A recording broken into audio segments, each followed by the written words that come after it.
Assalamualaikum warahmatullahi wabarakatuh. Semangat selalu anak-anak semua. Senang sekali bisa menemani kalian di pembelajaran animasi 2 dimensi dan 3 dimensi. Kali ini dengan Bu Ulia Rosyeda akan menyampaikan materi mengenai mengenal konsep dasar objek animasi 3 dimensi. Kalian sudah siap belajar bukan? Mari kita lanjutkan.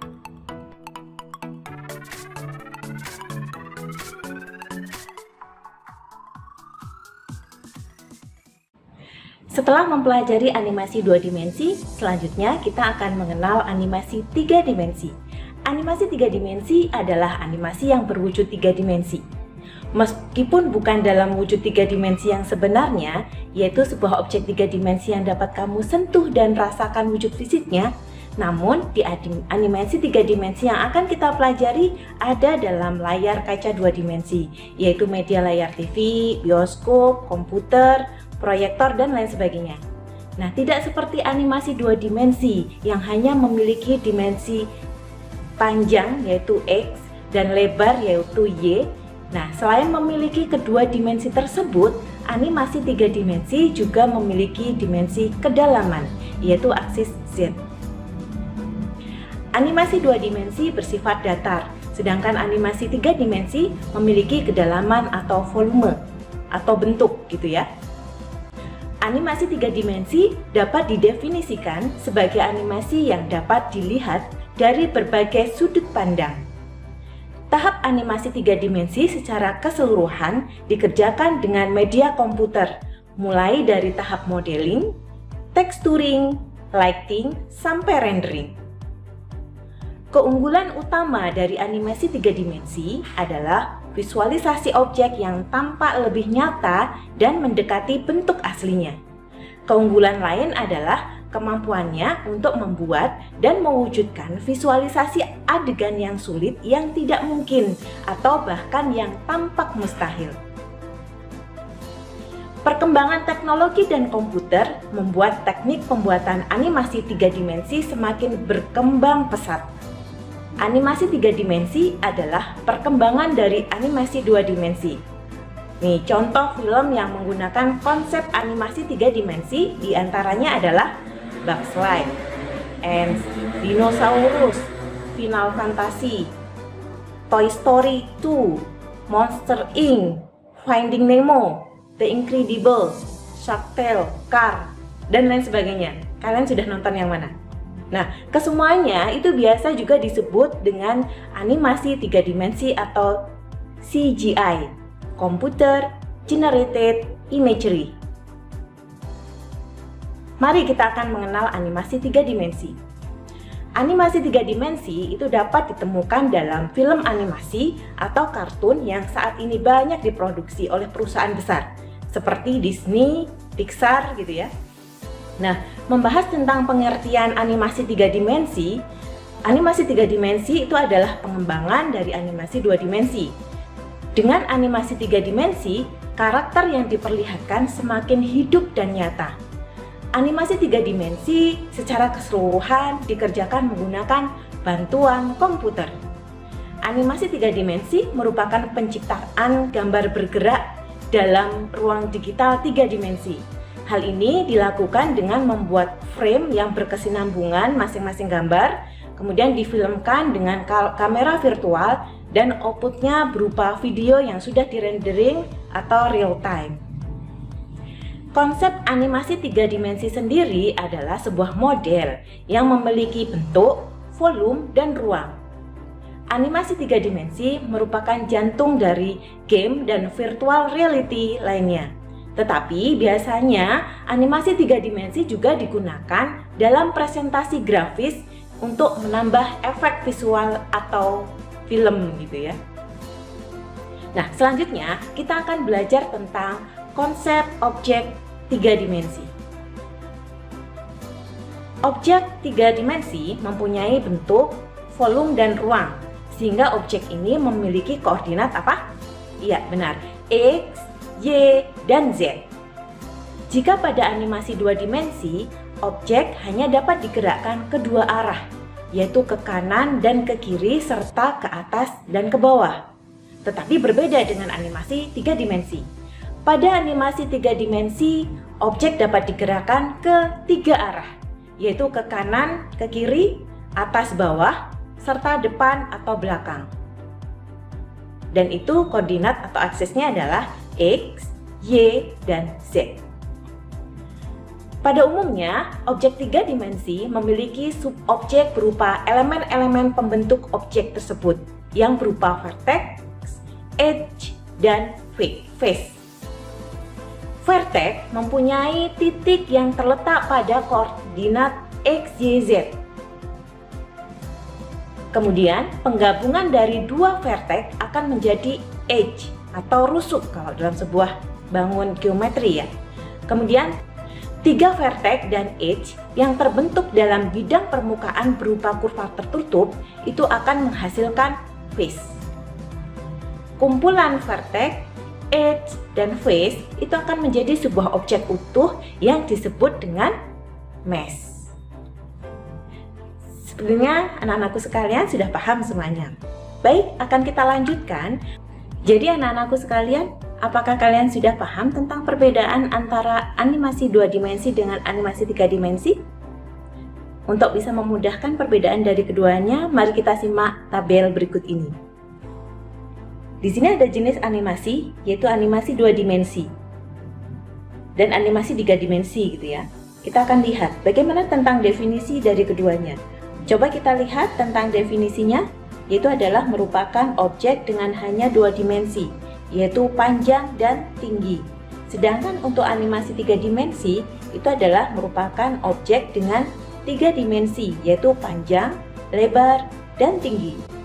Kemudian, secara visualnya, untuk animasi 2 dimensi, secara visual atau penglihatan mata hanya bisa terlihat semacam datar saja gitu ya. Tetapi kalau animasi 3 dimensi itu seperti real atau kehidupan nyata. Kemudian yang selanjutnya itu ada tentang aspeknya. Dalam animasi 2 dimensi itu hanya mengenal panjang dan tinggi, tidak ada kedalaman. Sedangkan animasi 3 dimensi itu mempunyai panjang, lebar, kedalaman, dan tinggi. Secara matematis, kalau kita belajar tentang koordinat, maka dalam animasi 2 dimensi itu ada sumbu X dan sumbu Y. Sedangkan animasi 3 dimensi itu mempunyai sumbu X, sumbu Y, dan sumbu Z. Lalu bagaimana terkait dengan contoh geometri dalam penerapan di kehidupan nyata? Untuk animasi 2 dimensi itu contohnya seperti persegi panjang, persegi, segitiga, poligon, dan lain sebagainya. Sedangkan animasi 3 dimensi itu berupa silinder, bola, kubus, piramid, prisma, dan lain sebagainya. Akhirnya, kalian paham bukan apa perbedaan dari animasi 2 dimensi dan 3 dimensi? Selanjutnya, kita akan pada proses pembuatan animasi 3 dimensi. Dalam pembuatan animasi 3 dimensi, secara umum terbagi menjadi 3 tahap. Tahap yang pertama itu adalah modeling. Apa itu modeling? Modeling itu merupakan proses penyusunan bentuk sebuah objek dengan membuat kontur yang luas dan struktur dari sebuah objek 3D. Pembuatan model 3D atau 3 dimensi dari sebuah objek atau benda itu dilakukan menggunakan komputer. Nah, tujuan dari tahap ini adalah membuat objek atau benda terlihat hidup dan sesuai dengan objek lainnya. Jadi terlihat lebih real, lebih nyata. Kemudian tahapan yang kedua adalah animation. Animation atau menganimasikan itu merupakan proses pendefinisian perpindahan objek. Jadi dengan animasi itu adalah rentetan gambar-gambar yang nantinya membentuk sebuah atau suatu pergerakan yang berkesinambungan. Kemudian tahapan yang ketiga adalah rendering. Ini adalah merupakan proses menggeneralisasi sebuah objek atau sebuah gambar gitu ya, dengan memberikan atribut objek seperti warna, tekstur permukaan, serta kadar transparasi dengan menggunakan program komputer. Semua itu dilakukan dengan membuat tujuan atau mengharapkan sebuah hasil yang nantinya sebuah objek atau model yang real atau model yang nyata seperti halnya 3D yang sebenarnya. Kalian bisa menggunakan aplikasi apa saja untuk bisa membuat animasi 3 dimensi? Nah, dalam membuat animasi 3 dimensi, terdapat beberapa aplikasi atau software yang dapat digunakan untuk membuat animasi 3 dimensi. Yang pertama adalah Autodesk Maya. Nah, Maya ini adalah sebuah perangkat lunak keluaran Autodesk. Sangat baik digunakan untuk berkreasi dalam pemodelan. Maya juga memiliki alat simulasi yang memudahkan penggunanya. Tentunya banyak orang yang memanfaatkan untuk membuat animasi yang ada VFX atau virtual effect karena kelebihannya ada di situ. Jadi visual effect atau VFX itu adalah teknik yang umum dipakai dalam industri film, televisi, dan animasi. VFX ini menambah proses manipulasi yang tidak membutuhkan pengambilan gambar melalui syuting. Jadi VFX disertakan setelah syuting selesai dilakukan. Nah, dengan menambahkan beberapa tulang dan menggunakan teknik rigging, Maya juga dapat membuat karakter kita bisa menjadi bergerak dan lentur seperti halnya prinsip animasi.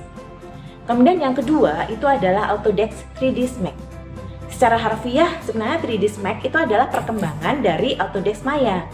Nah, dalam beberapa sisi, software ini lebih rumit dari Maya, namun cukup mudah digunakan dalam mode script untuk permainan, sehingga 3ds Max ini biasa digunakan untuk membuat game. Nah, yang ketiga, Blender. Blender adalah salah satu aplikasi grafik 3D dari open source yang paling terkemuka di dunia.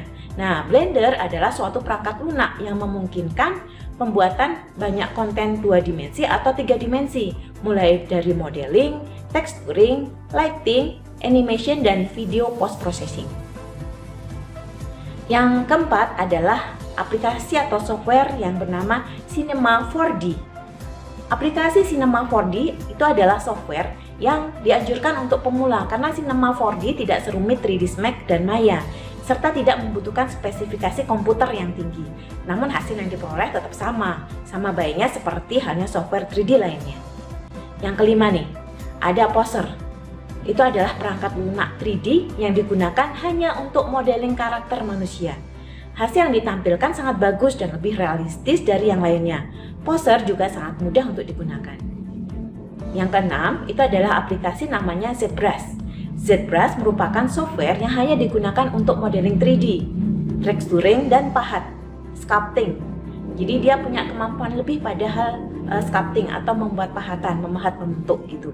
Sangat bagus juga digunakan untuk membuat karakter monster atau karakter-karakter hasil imajinasi lainnya. ZBrush juga dapat digunakan untuk mengekspor model 3D dari software lainnya untuk memberikan tulang dengan teknik rigging dan menggerakkannya. Kemudian yang ketujuh, ada aplikasi bernama Autodesk Moodbox. Software Autodesk Moodbox ini mempunyai kegunaan yang sama seperti ZBrush, hanya saja lebih sulit untuk digunakan. Namun kualitasnya yang dihasilkan itu sangat bagus. Moodbox itu biasanya digunakan untuk pemodelan karakter 3D yang tingkat tinggi. Yang kedelapan itu adalah Carrara, yaitu perangkat lunak keluaran DEZ 3D. Berbeda dengan yang lainnya, software yang satu ini digunakan untuk membuat simulasi seperti banjir, kecelakaan mobil, ledakan api, dan yang lainnya yang dibutuhkan sebuah real atau adegan-adegan yang heroik gitu ya. Carrara juga bisa mengkomposisikan antara animasi simulasi dengan rekaman nyata. Kira-kira kamu akan menggunakan aplikasi apa untuk membuat animasi 3 dimensi? Pada kesempatan kali ini, Bule akan menyampaikan membuat modeling sederhana menggunakan aplikasi Blender 3D. Kalian sudah siap ya tentunya ya? Mari kita simak penjabarannya. Anak-anak, selanjutnya kita akan belajar membuat animasi 3 dimensi menggunakan aplikasi Blender 3D. Kita akan mengaktifkan aplikasi Blender dengan cara double klik kiri pada icon aplikasi Blender, kemudian akan muncul tampilan seperti ini. Di sini terlihat bahwa versi Blender yang dimiliki adalah 3.3.1 gitu. Silakan untuk kalian pada saat mau menggunakan, klik di sembarang area di sebelah sini boleh. Default yang pertama mesh yang akan muncul itu adalah mesh cube ya, cube atau kubus seperti ini. Kalian tadi sudah memahami tentang ada 3 bagian dalam sebuah objek 3D. Yang pertama adalah vertex, yaitu titik yang ada di perpotongan sumbu X, sumbu Y, dan sumbu Z. Ini adalah namanya vertex. Kemudian untuk edge itu adalah gabungan dari 2 vertex yang akan membentuk seperti rusuk gitu ya. Itu adalah edge. Sedangkan gabungan dari 3 vertex dan sebuah edge itu nanti akan membentuk sebuah face atau permukaan.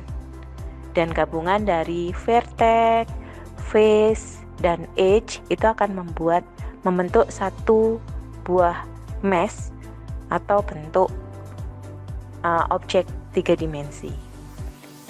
Baik. Perlu anak-anak ketahui juga, nanti di sini ada beberapa tool, itu adalah beberapa tool-tool untuk memfungsikan, dan sebelah kiri ini adalah tool-tool yang digunakan untuk menggerakkan objek yang akan kita buat animasi 3 dimensinya atau pemodelannya, dan di sebelah bawah itu adalah untuk settingan beberapa hal, kayak misalnya ada membuat animasi, nanti timelinenya ada di bawah sini. Kemudian yang sebelah sini adalah ada beberapa properties dari masing-masing detail tool yang akan dipakai nantinya. Mari pada kesempatan kali ini Ibu akan mengajak kalian untuk membuat sebuah model kursi atau meja nantinya ya. Dan satu hal yang perlu kalian ketahui juga bahwa di sini ada 2 mode yang akan kita pelajari di awal pertemuan ini, yaitu adalah object mode dan edit mode. Object mode itu digunakan untuk menambahkan objek-objek mode. Object mode itu digunakan untuk menambahkan objek-objek. Sedangkan pada saat kalian mau membentuk objek ini, maka kalian perlu masuk ke edit mode, sehingga objeknya bisa kalian bentuk gitu. Selanjutnya untuk mengganti dari object mode ke edit mode, kalian bisa klik pada keyboard menggunakan dengan menekan tombol tab. Maka pada saat kalian menekan tombol tab, maka mode di sini akan berubah. Itu ya, apakah edit mode atau mau object mode. Baik, langkah selanjutnya adalah silakan kalian bisa menambahkan mesh. Kalau misal di sini misalnya nggak ada, misal bisa mendelete dengan klik del. Kemudian kita juga untuk bisa memperbesar area kerja dengan cara men-scroll ke atas dari mouse kita. Mouse yang ada scrollannya itu bisa di-scroll ke atas untuk memperbesar. Sudah tersedia tadi selain mesh gitu ya. Selain mesh di sini yang udah ada, juga tersedia juga ada lighting dan juga kamera yang nanti akan dipakai untuk melihat kira-kira kamera kita mau dilihat objeknya seberapa luas dan seberapa ukuran layoutnya gitu. Kemudian yang perlu kalian nanti juga perhatikan adalah yang pertama, saya akan melakukan edit preference untuk men-setting apakah input saya dari mouse keyboard sudah sesuai. Jadi kita bisa memfungsikan keyboard dan mouse kita sebagai inputan nanti. Bisa menggunakan shortcut yang ada. Gitu. Kemudian jangan lupa untuk sistemnya, pastikan bahwa kita sudah men-select dari sistem yang ada di sini mengarah pada VGA kita gitu. Kalau sudah, kita tutup saja. Baik, langkah selanjutnya yang perlu kita lakukan pada saat mau membuat kursi misalnya ya, sebuah bentuk dasar model kursi itu adalah apa kira-kira? Ya, kubus. Ini bisa kita gunakan. Untuk bisa menggerakkan, kalian bisa menggunakan ini move yang ada di sini. Kau bisa gerakkan ke sumbu Y, atau berdasarkan sumbu X, atau berdasarkan sumbu Z, gitu. Atau kalian juga bisa membuat skala, memperbesar berdasarkan sumbu Y, sumbu X, ataupun sumbu Z. Begitu pula di sini ada berdasarkan sumbu X misalnya, atau sumbu Y, atau sumbu Z. Oke. Nah, kalian, anak-anakku sekalian, pada saat memulihkan bisa klik pada bagian select box-nya ya, untuk menselect objek yang kita akan atur.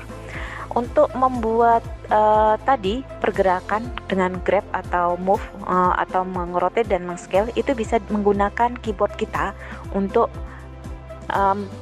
shortcut ya. Pada saat kalian mau move, menggerakkan, kalian bisa tekan pada keyboard dengan menekan tombol G. Tekan tombol G, maka pada saat di sini kalian menekan tombol G, maka kalau mouse kalian bergerak sembarangan, maka dia akan di koordinat yang sesuai dengan klik yang terakhir kalian lakukan. Tetapi kalian juga bisa melakukan move atau perpindahan objek berdasarkan sumbu. Misalnya berdasarkan sumbu X, maka saya akan klik pada keyboard dengan menekan tombol GX. Maka akan terkunci untuk menggeser objek ini berdasarkan sumbu X. Atau GY, maka akan tergeser juga di sumbu Y. Atau GZ, maka bisa kalian gerakkan mouse-nya dan bisa melakukan pergerakan ke atas dan ke bawah. Nah, selain itu, anak-anakku sekalian juga bisa melakukan rotasi berdasarkan sumbu X, Y, Z. Nah, untuk rotasi shortcutnya adalah dengan menekan tombol R. Saat diselect objek kita, kemudian kita tekan tombol R. Saat kita mau memutar berdasarkan sumbu X, maka objek itu akan terputar berdasarkan sumbu Y, maka akan terputar berdasarkan sumbu Y, atau berdasarkan sumbu Z, berarti RZ, dan dia akan berputar berdasarkan sumbu Z. Tetapi jika kalian hanya menekan tombol R, maka dia akan bergerak berdasarkan pergerakan mouse yang kita lakukan. Pada saat sudah oke, bisa diklik gitu. Sambil dicoba ya. Oke, yang selanjutnya adalah pada saat kalian melakukan scale atau skala. Ini bisa menggunakan shortcut. Shortcutnya adalah S. Dengan menekan tombol di keyboard adalah S.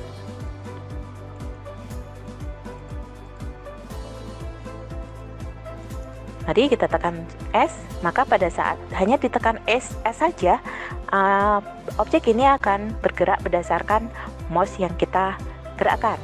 Pada saat sudah oke, maka bisa diklik. Atau ternyata kalian pengen hanya berdasarkan sumbu aja, berdasarkan sumbu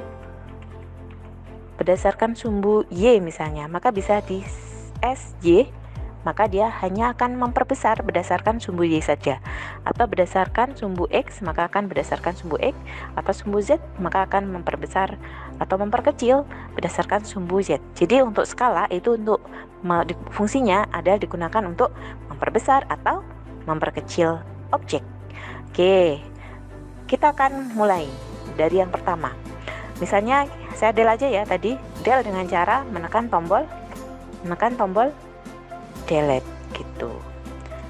Untuk menambahkan objek atau mesh, kalian bisa dengan cara shortcutnya adalah dengan menekan Shift A.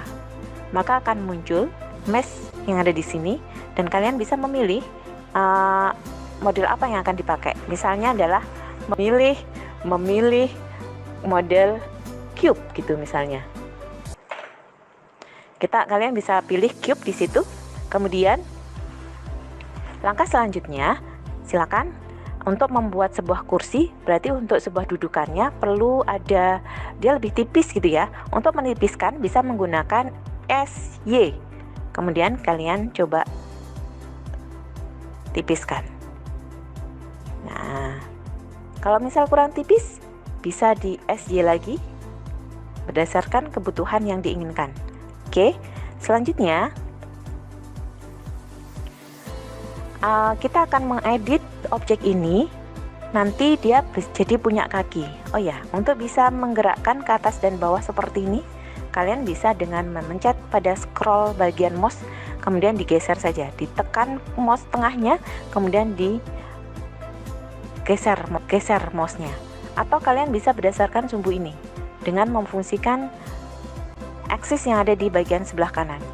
Mau berdasarkan sumbu apa kalian akan menggerakkan. Begitu ya. Oke. Karena kita mau mengedit objek ini, langkah selanjutnya adalah kita perlu masuk ke edit mode. Tadi bisa pilih yang bagian sebelah sini, edit mode, atau kalian pilih objeknya, kemudian pilih tab yang ada di keyboard.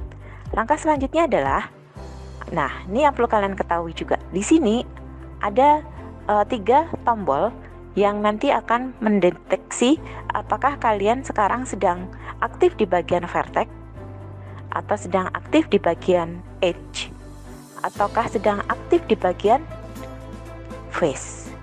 Karena kita mau membuat segmen pada sebuah objek ini, ada kakinya nanti ya. Jadi dibuat sebuah kotakan nanti istilahnya ya, bagian-bagian yang bisa membuat ada kakinya. Maka kita pilih bagian face. Kita pilih face ini. Selanjutnya kalian bisa membuat, karena ini bagian atas seperti ini ya, kita bagian bawahnya akan coba untuk membuat face-nya. Klik pada bagian face, klik pada bagian ini sehingga seperti ini. Selanjutnya adalah kita akan membuat loop cut. Cara membuat loop cut, kalian bisa menggunakan Ctrl R. Loop cut itu ada di sini.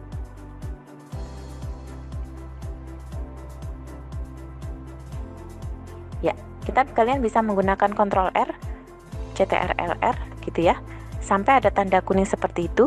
Mouse kalian belum ada apa-apa, dia hanya baru kuning seperti itu. Selanjutnya kalian bisa klik sekali, klik kiri pada mouse, kemudian ditarik berdasarkan mana yang kalian akan tempatkan. Kemudian kalau sudah oke, kalian bisa klik lagi. Oke. Lakukan hal yang sama, aktifkan pada face-nya, kemudian tekan CTRL-R.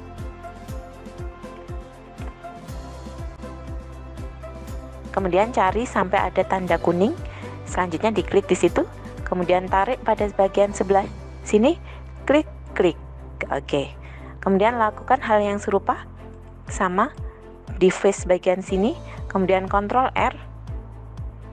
Sampai muncul ada kuningnya. Cari. Sampai ada kuningnya. Oke, kalau sudah, kemudian geser pada bagian yang kalian inginkan. Kalau sudah oke di tempat situ, maka diklik. Oke. Lakukan hal yang sama lagi. Pastikan di sini adalah pose atau bagian yang kamu pilih adalah bagian face. Kemudian di Ctrl R. Cari yang bagian melintang. Kalau sudah di oke. Kemudian kalau oke, maka diklik sampai hitam garisnya. Kalau sudah, maka selanjutnya adalah kita akan membuat bagian kaki di sini ya. Oke, di bagian ujung-ujung ini mau kita buat kaki.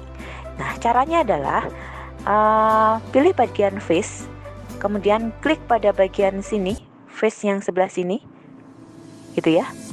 Kemudian jangan lupa sambil kalian ngeklik nanti, sekarang kalian bisa tekan tombol shift yang ada di keyboard, kemudian pilih face yang ada di sini. Lakukan lagi, masih menekan tombol shift, kemudian tekan di sini dan tekan di sini.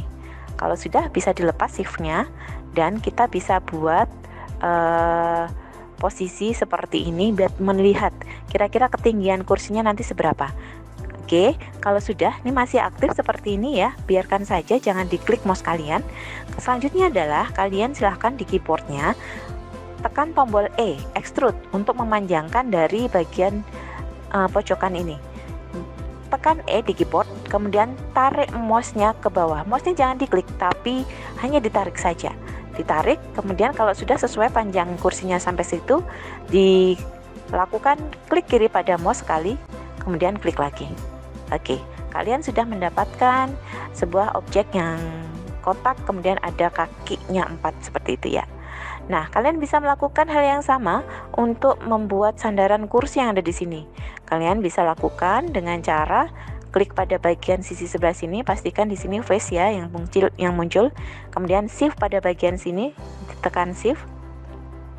Kemudian kalian masih bisa untuk melihat penampakan atau perspektifnya, dengan digeser mouse-nya atau bisa menggeser bagian sini.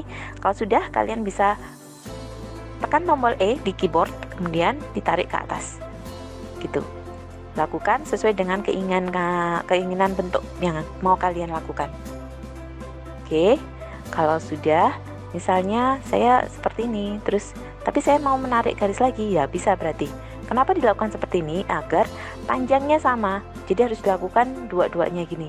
Karena kalau hanya satu-satu, maka bisa jadi panjangnya tidak sama. Nanti kalau beda, nanti tidak bagus kelihatannya. Oke, ini bisa di E oleh kita, kemudian di ke atas kan. Mau di E lagi juga bisa, untuk nanti bikin sebuah sandaran. Kemudian bisa di E lagi.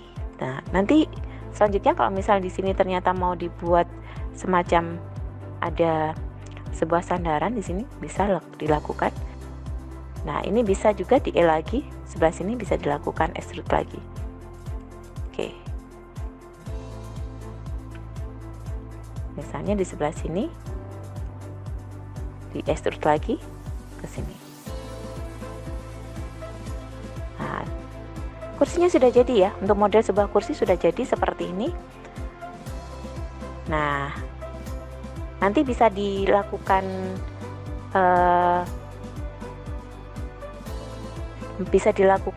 penghalusan, bisa dengan mode-mode yang lain. Setidaknya kalian sudah bisa memahami dasar dari sebuah modeling ya, untuk bisa membuat sebuah objek yang bisa diedit. Oke, ini bisa dilakukan texturing, bisa dilakukan pewarnaan dan lain sebagainya. Oke, selanjutnya kita bisa masuk ke object mode. Kalau mau menambahkan objek yang lain untuk dijadikan sebuah meja misalnya, kalian harus ada di object mode, jangan di edit mode. Kalau di edit mode nanti objek ini akan bergabung, objek baru akan bergabung dengan objek lama yang sudah kalian edit atau sudah kalian lakukan pembentukan gitulah ya, dibentuk-bentuk gitu. Kemudian kalian bisa masuk ke object mode untuk kalian bisa lakukan finishing atau bisa dilakukan warna dan lain sebagainya. Untuk kali ini yang Ibu sampaikan hanya sampai dasar seperti ini aja dulu. Kalian bisa melakukan rendering dengan cara pastikan kamera kalian sudah objek kalian sudah tertangkap kamera dan pas. Caranya bagaimana? Caranya dengan menekan tombol 0. Tadi seperti ini ya. Untuk di klik atau tekan tombol 0 pada keyboard sehingga dia ada dalam kamera. Kalau sudah, silakan untuk di render.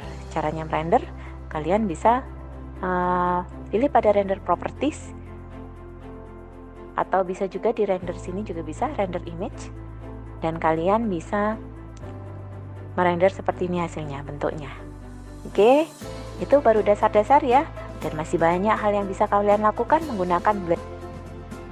Baik anak-anakku sekalian, tentunya kalian sudah paham ya tentang mengenal konsep dasar animasi 3 dimensi yang sudah Ibu sampaikan, yang sudah kita pelajari bersama, dan sudah bisa untuk memulai membuat animasi 3 dimensi menggunakan Blender 3D. Semangat terus untuk belajar dan hasilkan karya-karya nyata, terutama dalam animasi 3 dimensi menggunakan aplikasi Blender. Simak video berikutnya. Terima kasih dari Bulia. Mohon maaf atas banyak kesalahan dan kekurangannya. Semoga bermanfaat. Wassalamualaikum warahmatullahi wabarakatuh.